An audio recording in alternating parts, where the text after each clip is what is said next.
Hello everyone, welcome to केनी studies. आज है 20 अगस्त। स्टार्ट करते हैं आज के एमसीक्यू क्वेश्चंस।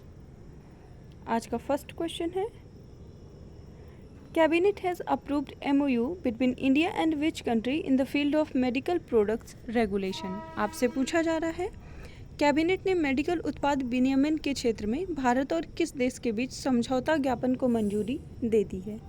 आपके ऑप्शंस हैं सूरीनाम, केन्या, साउथ अफ्रीका या सीरिया।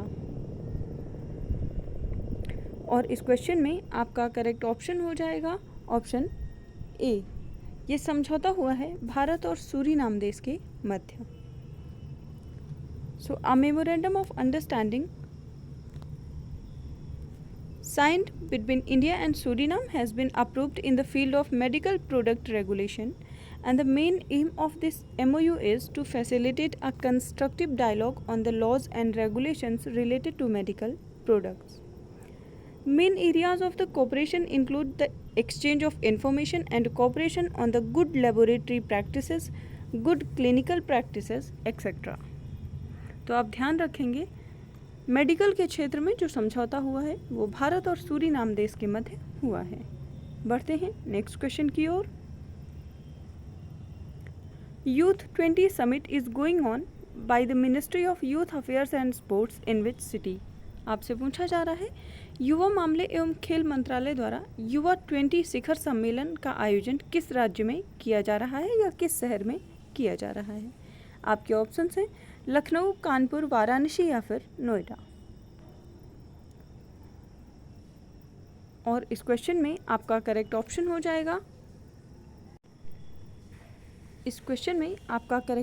जाएगा ऑप्शन सी। यूथ 20 समिट का आयोजन वाराणसी में किया जा रहा है। So Ministry of Youth Affairs and Sports is organizing Youth 20 Summit 2023 from 17th to 20th August. And more than 100 delegates from G20 countries, guest countries and international organizations are discussing on the 5 themes of Youth 20. इन 5 themes में शामिल है future of work, industry 4.0, innovation and 21st century skills, peace building and reconciliation, ushering in an era of no war and climate change, इसके साथ ही disaster risk reduction. बढ़ते हैं next question की ओर। Indian national centre for ocean information services has launched a new mobile application for the seafarers and the fishing community. What is the name of this app.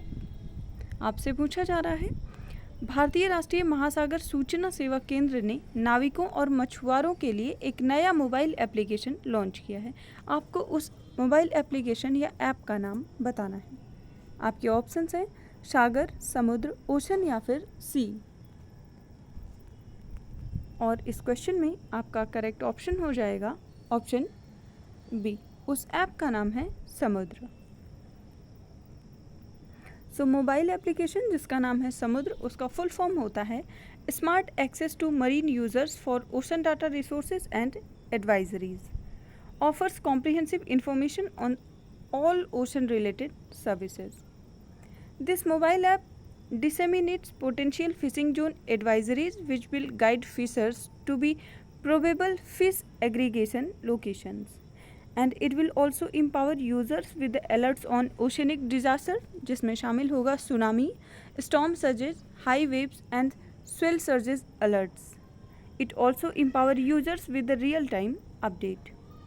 तो ये नाविकों और मछुआरों के लिए काफ़ी सहयोगी होगा। बढ़ते हैं नेक्स्ट क्वेश्चन के लिए।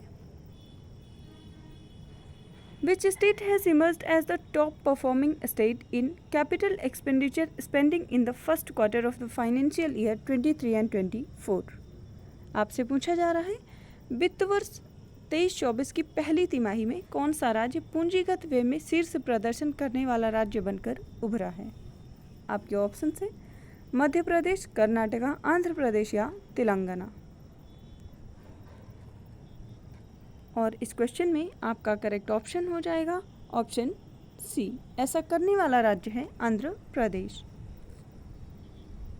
Andhra Pradesh has spent 12,669 crore as capital expenditure in the April to June period and emerged as the top performing state in the capital expenditure spending in the first quarter of this financial year. और पिछले वर्ष की बात करें तो पिछले financial year में Andhra Pradesh worst performer के रूप में था। बढ़ते हैं नेक्स्ट क्वेश्चन की ओर। Cabinet has approved an MOU on cooperation in sports between India and which country. आपसे पूछा जा रहा है कैबिनेट ने भारत और किस देश के बीच खेलों में सहयोग पर एक समझौता ज्ञापन को मंजूरी दी है। आपके ऑप्शंस हैं ऑस्ट्रेलिया, इंग्लैंड, श्रीलंका या फिर बांग्लादेश। और इस क्वेश्चन में आपका करेक्ट ऑप्शन हो जाएगा ऑप्शन ए। भारत और ऑस्ट्रेलिया के मध्य खेल से संबंधित या खेल में सहयोग के लिए एक समझौता हुआ है। An MOU approved on cooperation in sports between Ministry of Youth Affairs and Sports of the Republic of India and Department of Health and Aged Care of the Government of Australia।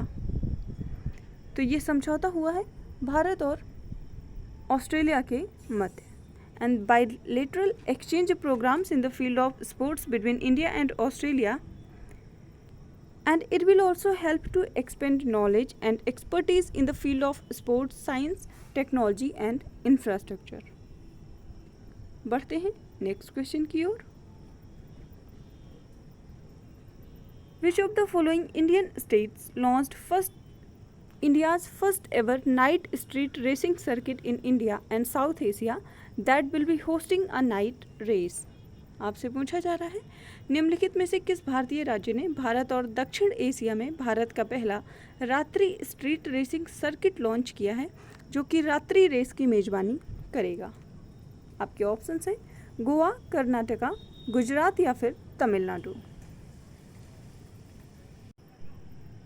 और इस question में आपका correct option हो जाएगा option D. ऐसा करने वाला राज्य है Tamil Nadu. So Tamil Nadu government partnered with the Racing Promotions Private Limited to launch India's first ever night street racing circuit in India and South Asia that will be hosting a night race। RBPL की बात करें तो इस company का पूरा नाम है racing promotions private limited, is also the promoter of Indian racing league and F4 Indian championship.